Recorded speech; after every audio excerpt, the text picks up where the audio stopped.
यूं कह ले कि हर विधानसभा से एक एक सीट। तो इतना कहने के बाद तो हम 100% कंफर्म होकर चल रहे हैं। ये 101% बनने जा रही है और भारतीय जनता पार्टी की बनने जा रही है। मैं इनके साथ था, हूँ और रहूंगा। तो निगम के द्वारा इन्हें परेशान किया जाता है, करवाया है। निगम की तरफ से मुझे जिम्मेवारी मिली थी, तरह से मिनी पूर्वांचल किया है और यहाँ का सरकार बनाने में उन्होंने बहुत बड़ा योगदान। अरविंद केजरीवाल जी वो चुनाव हार चुके हैं। नगर निकाय चुनाव में लगातार हड़कंप मचा हुआ है कि आखिर कब तक पार्टी अपने सिंबल पर प्रत्याशियों को चुनाव में उतारेगी। लेकिन ऐसी एक सबसे ज्यादा हॉट सीट मानी जाने वाली गुरुग्राम के वार्ड 36 की सीट भी है, जहां पर जब मैं लगातार मतदाताओं से बात कर रहा था, उस क्षेत्र के लोगों से बात कर रहा था, तो उनका कहना था पूर्वांचल ही जैसी व्यक्ति को अगर टिकट मिलती है, उम्मीदवार बनाया जाता है, तो हम उनके साथ खड़े होंगे। तो ऐसे में हमें लगा कि अब इस बात पर बातचीत की जाए। राघवेंद्र जी हमारे साथ मौजूद हैं, वार्ड 36 से संभावित भाजपा प्रत्याशी हो सकते हैं। हमने सोचा एक बार वो झलक आपको दिखाई जाए कि आखिर में राघवेंद्र जी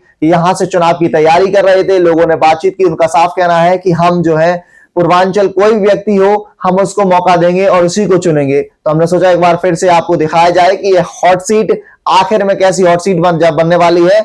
मैं इससे थोड़ा सा और जोड़ना चाहूंगा कि जिस तरीके से तमाम हॉट सीट दिल्ली में भी रही थी, लेकिन दिल्ली में इस वक्त आम आदमी पार्टी चुनाव हार चुकी है और स्वयं अरविंद केजरीवाल आम आदमी पार्टी के संयोजक भी नई दिल्ली सीट से चुनाव हार चुके हैं। सबसे पहले मैं आपसे जानना चाहूंगा राघवेंद्र जी, इस वक्त दिल्ली में भाजपा स्थापित हो गई है, तकरीबन 27 साल के बाद भाजपा ने दिल्ली में वापसी कर ली है। अरविंद केजरीवाल स्वयं चुनाव हार चुके हैं, कैसे देख रहे हैं आप इस चीज को? सबसे पहले आपके चैनल को नमस्कार। मैं राघवेंद्र सिंह, जिला संयोजक भारतीय जनता पार्टी पूर्वांचल प्रकोष्ठ गुरुग्राम। अभी आपने देखा कि दिल्ली में हमारी प्रचंड बहुमत से जीत हुई है और जो दिल्ली के मुख्यमंत्री थे, भूतपूर्व मुख्यमंत्री अरविंद केजरीवाल जी, वो चुनाव हार चुके हैं। तो इसका श्रेय सबसे पहले मैं दिल्ली की जनता को देता हूं कि उन्होंने दोबारा राम राज्य लाने के लिए सत्ता परिवर्तन किया है और इस दिशा में बहुत अच्छी पहल है कि जो दिल्ली में छोटी मोटी जो अराजकता व्याप्त है कॉलोनियों में, मोहल्लों में, उनको सबसे पहले जो मेरी ये आशा नहीं पूर्ण विश्वास है कि भारतीय जनता पार्टी उसको हटाएगी, उसको समाधान करेगी। और दिल्ली के चुनाव में सबसे ज्यादा मैं शुक्रगुजार करता हूं अपने पूर्वांचल और प्रवासी मतदाताओं का, जिन्होंने भारतीय जनता पार्टी में अपना विश्वास जताया है और खुलकर वोटिंग की है। क्योंकि पहले दिल्ली में जो सरकार थी, तरह से मिनी पूर्वांचल प्रवासी लोगों का काफी योगदान था। अब वो समझ गए हैं कि ये जो आम आदमी पार्टी की सरकार है उसका शोषण कर रही थी। भारतीय जनता पार्टी राष्ट्रीय पार्टी है और दिल्ली के पूर्वांचली प्रवासियों ने भारतीय जनता पार्टी के पक्ष में काम किया है और यहाँ का सरकार बनाने में उन्होंने बहुत बड़ा योगदान दिया है। मैं वापस आता हूं, आपकी जो सबसे ज्यादा हॉट सीट है जहां पर आप उम्मीदवार घोषित हो सकते हैं, उस सीट पर लगातार मैं लोगों से बात कर रहा था, उनका कहना है कि हमें यहां से पूर्वांचल उम्मीदवार चाहिए, हमें चाहिए कोई यूपी और बिहार का व्यक्ति यहां पर बने और यहां पर हमारा उम्मीदवार हो जिसको हम चुने। अब चुनने की बात तो रही, लेकिन क्या पार्टी से आपकी बात हो रही है? क्या लग रहा है कि पार्टी आपको उम्मीदवार बनाएगी? देखिए, सबसे पहले मैं आपको वार्ड 36 के बारे में बताऊं कि ये जो एरिया आता है ये शीतला कॉलोनी है और अशोक विहार फेज 3 का एरिया आता है जी। और कुछ हिस्सा गुड़गांव गांव का हम ले लें।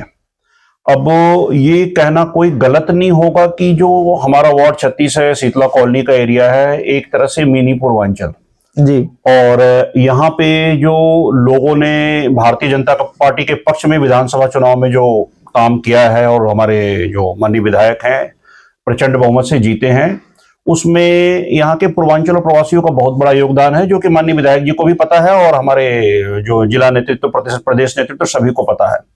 अब जहां तक दावेदारी की आती है तो मैं इन लोगों के बीच था, हूं और रहूंगा और हमने पार्टी से डिमांड किया है कि आप हमें उम्मीदवार बनाइए। ये सीट हमारी 100% जीती हुई सीट है, बस पार्टी के हमें फैसले का इंतजार है, क्योंकि हमारी इतनी वोट है, लोगों में इतना उत्साह है और ये उत्साह पूर्वांचल प्रवासी में ही नहीं 36 बिरादरी के लोगों में है कि कोई सही व्यक्ति जो है इस बार पार्षद बनने जा रहा है वार्ड नंबर 36 है।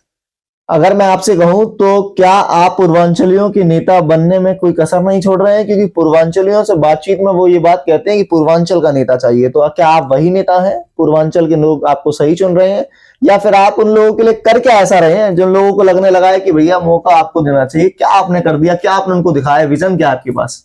देखिए, पूर्वांचल और प्रवासी जो है ये दिल्ली एनसीआर की मैं बात कर रहा हूँ, यहाँ पे बहुत बड़ी तादाद में है। और जो हमारा गुरुग्राम जो जिला है, जी। यहाँ पे यूं कह ले तो 30% वोटर जो है, मतलब 1/3 वोटर पूर्वांचली है यहाँ का। और इनकी संख्या काफी है और इन लोगों को एक कुशल नेतृत्व की जरूरत है। और भारतीय जनता पार्टी ने मुझे पूर्वांचल प्रकोष्ठ की जिम्मेवारी दी है और अब मैं अपने परीक्षा में खड़ा उतर रहा हूं। अभी आपने पीछे देखा होगा कि छठ पर्व था हमारा, और मैंने पूरे गुरुग्राम में जो है ना छठ पर्व करवाया है। निगम की तरफ से मुझे जिम्मेवारी मिली थी और मैंने सकुशल इस जिम्मेवारी को निभाया है। मैं इससे जुड़ा हुआ एक सवाल और लेना चाहूंगा आपसे कि आखिर में पूर्वांचलियों के द्वारा इतना समर्थन आपको जैसा मिल रहा है, लोगों का कहना यह भी है कि यहाँ पर कभी निगम के द्वारा जैसे छत डालते हैं कुछ परेशानियों का सामना करना पड़ता है, ऐसा कुछ है आपके क्षेत्र में, कुछ रहा है जिसके साथ आप खड़े होते हैं? देखिए, निगम की तरफ से तो परेशानियां है कॉलोनी के अंदर, इसमें कोई ये नहीं है, क्योंकि ज्यादातर इसमें लोग बाहर के हैं और ये बेचारे किसी तरह से अपना मकान बनाते हैं। और जब मकान बनता है तो निगम के द्वारा इन्हें परेशान किया जाता है। और यहाँ के हमारे विधायक जी ने भी कहा है कि इस कॉलोनी के लोग काउंसलर को वोट देते हैं, विधायक को वोट देते हैं, सांसद को वोट देते हैं, तो इन्हें भी सुविधाएं मिलनी चाहिए।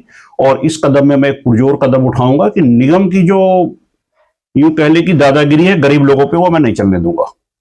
तो अभी आप इन लोगों के साथ खड़े हैं, कुछ बातचीत होती है इन लोगों से? क्योंकि जिस तरीके से लग रहा है कि चुनाव का समय आ गया है, ये सबसे ज्यादा हॉट सीट मैं फिर कहूंगा इसमें बनी हुई है।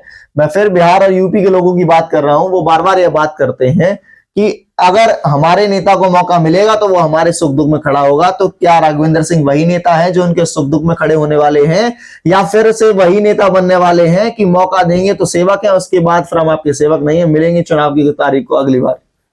देखिए, जहां तक हमारे पूर्वांचल और प्रवासी का सवाल है, मैं इनके साथ था, हूं और रहूंगा। और इनके बीच में मैं जाना पहचाना और चर्चित चेहरा हूं और इनके सुख दुख में मैं खड़ा रहता हूं और इनके हर तरह से सपोर्ट में मैं खड़ा रहता हूं कि इनकी कोई भी प्रॉब्लम है तो मैं आगे बढ़ के आगे आता हूं, चाहे वो प्रशासन के आगे आना हो या किसी और मौके पे आने हो।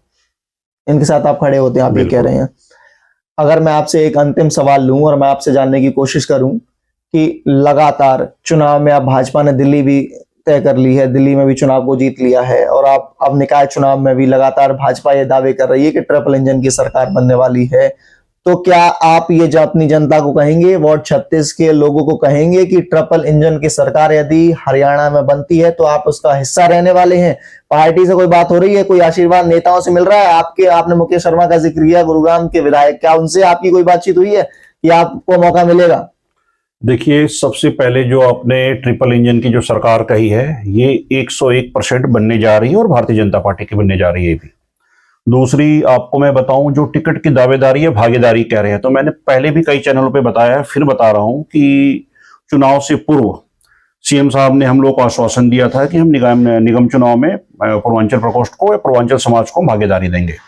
और माननीय हमारे यशस्वी जिला अध्यक्ष कमल यादव जी, उन्होंने भी गुरु कमल के कार्यक्रम में कहा था प्रकोष्ठ के, पूर्वांचल प्रकोष्ठ के, कि हम 2-4 पार्षद पूर्वांचल को हम देंगे। माननीय विधायक हमारे जो प्रचंड मतों से जीते हैं और यशस्वी विधायक हैं, बहुत अच्छा काम कर रहे हैं और पूर्वांचलियों से उनका खास लगाव है, तो उन्होंने भी छठ घाट पे कहा था शीतला कॉलोनी में कि हम पूर्वांचल को भागीदारी देंगे। तो इतना कहने के बाद तो हम 100% कन्फर्म होकर चल रहे हैं। मैं इससे जुड़ा हुआ एक और सवाल लेना चाहूंगा, छोटा सा सवाल रहेगा मेरा, कि कितनी सीटें आप चाहते हैं कि पूर्वांचल के लोगों को मिलनी चाहिए गुरुग्राम में? देखिए, हमने 4 सीट पार्टी को बताया है और माननीय जिलाध्यक्ष जी को पता है। इसमें यूं कह ले कि हर विधानसभा से एक सीट मिलनी चाहिए जी। चलिए, ऐसे में देखते हैं कि कितनी सीटें पर आखिर पूर्वांचलियों को मौका मिलने वाला है। पूर्वांचल के समर्थक, पूर्वांचल के कार्यकर्ता या पूर्वांचल के नेता के तौर पर राघवेंद्र सिंह ने हमसे बातचीत की। हमने दिखाया कि आखिर में वार्ड 36 किस तरीके से एक हॉट सीट बनती नजर आई है। नगर निकाय चुनाव में लगातार वोट लेने के मामले में यदि मैं बात करूं तो हर बार यह कहा जाता है कि उत्तर प्रदेश और बिहार से आने वाले लोगों को इस बार मौका दिया जाएगा, उनके साथ हरियाणा के तमाम नेता साथ खड़े होते हैं। क्या यह फिर लालच की राजनीति होगी या फिर से उन लोगों को कहीं ना कहीं मौका दिया जाएगा? हम आप तक लगातार यह खबर पहुंचाते रहेंगे, आप बने रहिए मेरे साथ।